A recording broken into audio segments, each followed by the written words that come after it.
جن میری بہنوں کی ہیئر گروتھ رک چکی ہے یا ہیئر فال بہت زیادہ ہے یا پھر خشکی سکری سے جان چھڑانا مشکل ہو گیا ہے تو یہ ہیئر آئل اور ویڈیو ان کے لیے ہے۔ السلام علیکم جی، تو آج میں شیئر کروں گی آپ کے ساتھ کچھ ہیئر کیئر ٹپس جنہیں اپنا کر آپ اپنے بالوں کو بہت خوبصورت بنا سکتے ہیں۔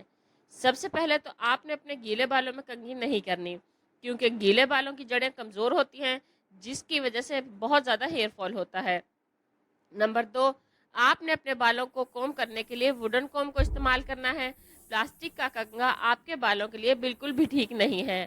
نمبر 3، جب بھی آپ آئلنگ کریں تو پہلے آئل کو ہلکا گرم کر لیں۔ نمبر 4، آئلنگ کے بعد بالوں کو فنگر ٹپس کی مدد سے ہلکے ہاتھ سے مساج کریں، تقریباً 10 سے 15 منٹ کے لیے۔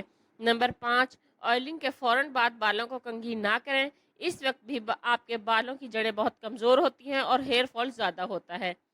تو اسی طرح کی اچھی ٹپس کے لیے مجھے فالو کریں اور لائک کریں۔ اللہ حافظ۔